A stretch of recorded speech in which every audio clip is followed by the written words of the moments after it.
गोलियां चला दी।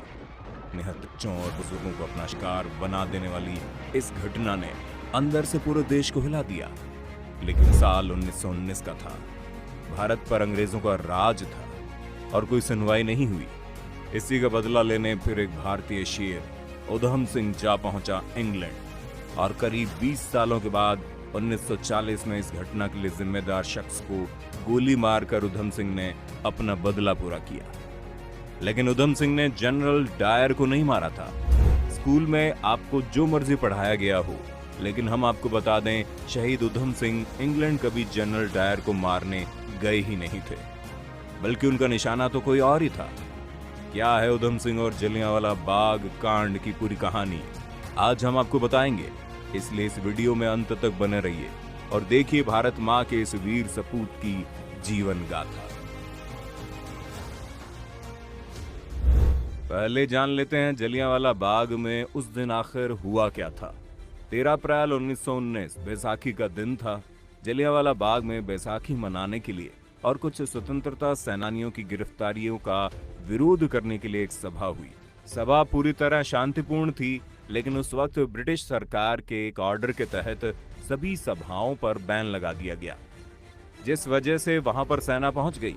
सेना का नेतृत्व कर रहे जनरल डायर ने सबसे पहले बाग से बाहर निकलने के रास्ते पर अपने सिपाहियों को खड़ा कर दिया और उसके बाद बिना कोई वार्निंग दिए उस जमा भीड़ पर गोलियां बरसानी शुरू कर दी। भागने के सभी रास्ते बंद थे और उन पर सिपाही तैनात थे।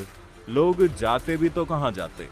कुछ लोगों ने अपनी जान बचाने के लिए एक कुएं में छलांग लगा दी, लेकिन अंग्रेजी हुकूमत तो बर्बरता पर उतर आई थी और उसने उन लोगों को भी नहीं बख्शा और उन लोगों के ऊपर मरी हुई लाशों को फेंक दिया ताकि कुएं में दम घुटने से उनकी भी मौत हो जाए। इस घटना में 1500 से ज्यादा लोगों की मौत हो गई थी और 1200 से ज्यादा लोग जख्मी हुए थे। जिंदा बचने वालों में एक 18 साल का अनाथ लड़का भी था। वो लड़का जो ब्रिटिश हुकूमत की जमीन हिलाने वाला था, वो लड़का जो अंग्रेजों के घर में घुसकर इस बर्बरता का बदला लेने वाला था, वो लड़का जिसका नाम भारत के लोगों ने भुला दिया, शहीद उधम सिंह। उधम सिंह ने ये सब अपनी आंखों से देखा था और तब ही ये निर्णय कर लिया था कि एक दिन वो इस हत्याकांड का बदला जरूर लेगा। यहाँ पर आपको बताना बहुत जरूरी है कि जो जनरल डायर इस घटना में मौजूद था, उसकी मौत तो 1927 में ही हो गई थी, लेकिन जिस डायर को उधम सिंह ने मारा था वो जनरल डायर नहीं था, बल्कि उस वक्त पंजाब के लेफ्टिनेंट गवर्नर की पोस्ट पर तैनात मिचेल ओ डायर। मिचेल और डायर के इशारे पर ही जनरल डायर को इन लोगों पर गोली चलाने के लिए कहा गया था। दोनों डायर में थोड़ा सा फर्क समझ लीजिए। पहला डायर जो जनरल डायर था, जिसे अमृतसर का कसाई कहा गया, वो था जनरल रेजिनॉल्ड डायर, जो पंजाब में पैदा हुआ था और जलियांवाला बाग हत्याकांड में वहीं मौजूद था और सैन्य टुकड़ी को लीड कर रहा था।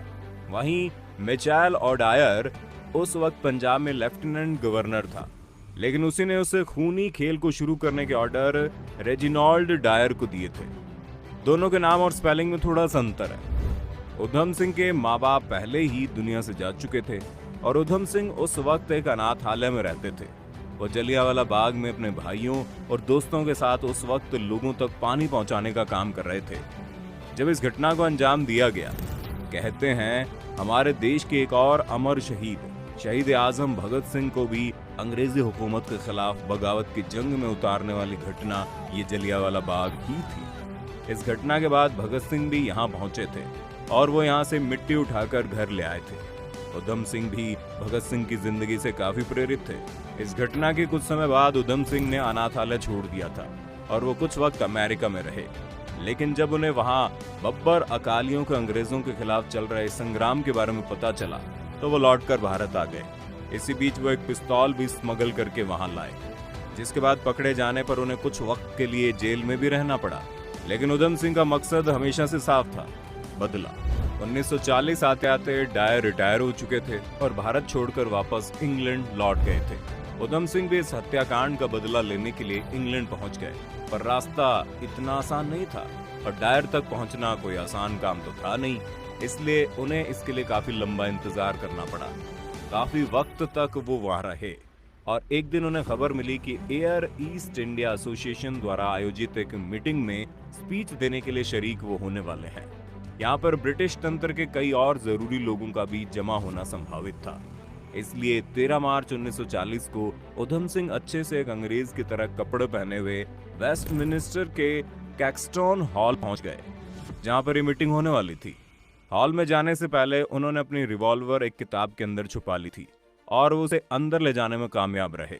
जब वहां डायर के स्पीच की बारी आई तो डायर उठकर स्टेज पर जा रहा था। उधम सिंह ने एक के बाद एक 6 गोलियां चलाई, जिनमें से 2 गोलियां डायर को लगी और एक तो उसके दिल के आर पार हो गई, जिसकी वजह से इसकी मौके पर ही मौत हो गई। इस गोलीकांड कई और ब्रिटिश अधिकारियों और राजनेताओं को भी कई चोटें आईं। उसके बाद भीड़ की नजर गर्व से फूले उधम सिंह पर पड़ी। उधम सिंह भगत सिंह को न सिर्फ अपना हीरो, अपना गुरु मानते थे, जिस वजह से भगत सिंह की तरह वो मौकाए वारदात पर वहां से भागे नहीं, बल्कि उन्होंने वहां अपनी गिरफ्तारी दी। गिरफ्तार होने के बाद उन पर मुकदमा चला और क्योंकि अब दुनिया भर में उधम सिंह का नाम पहुंच गया था, इसलिए उधम सिंह की तरफ से केस लड़ने के लिए वीके कृष्ण मेनन आ गया। वीके कृष्ण मेनन बाद में आजाद भारत के यूएन में एम्बेसडर भी रहे और नेहरू कैबिनेट में रक्षा मंत्री भी। हालांकि उस वक्त नेहरू और गांधी दोनों ने ही इस घटना को गलत ठहराते हुए उधम सिंह की निंदा करते हुए इसे एक बेवकूफाना हरकत बताया था। लेकिन 1952 में नेहरू ने भी उधम सिंह को शहीद आजम कहा और उनके इस काम को सही ठहराया। इस घटना ने इस कदर ब्रिटिश सरकार की नींव हिला दी थी कि बहुत जल्द से जल्द ये ट्रायल पूरा किया गया। ट्रायल के दौरान उधम सिंह ने जेल में 42 दिन की भूख हड़ताल भी की और इस हड़ताल को तोड़ने के लिए इन्हें जबरदस्ती खाना खिलाया गया। 4 जून आते आते ट्रायल पूरा हो चुका था और इस घटना के 4 महीने बाद ही 31 जुलाई 1940 में उधम सिंह को पैंटोनिम विलेज जेल में फांसी दे दी गई। उधम सिंह ने अपने ट्रायल स्टेटमेंट में साफ कर दिया था कि उन्हें अपने इस काम पर जरा सा भी अफसोस नहीं है। उन्हें अफसोस है बस इस बात की सभा में मौजूद कुछ और लोग उनकी गोली का शिकार बनने से बच गए। उधम सिंह ने आगे ये भी कहा कि जब बचपन में ही उनके माता पिता देहांत हो गया वो और इसके लिए जीते। उधम सिंह ने इस पूरे ट्रायल को उधम सिंह ना होकर बल्कि राम मोहम्मद सिंह आजाद के नाम पर लड़ा। इससे वो ये संदेश देना चाह रहे थे कि वो केवल एक सिख नहीं बल्कि सच्चे भारतीय हैं और भारत के विभिन्न धर्मों के लोग अंग्रेजों के खिलाफ इस लड़ाई में उनके साथ है। ऐसे थे उधम सिंह जिनके अंदर ना कोई धार्मिक द्वेष था, ना किसी बड़ी राजनीतिक पार्टी का लीडर बनने की ख्वाहिश। उन्हें बस अपने देश की सेवा करनी थी और देश की सेवा उन्होंने भरपूर की।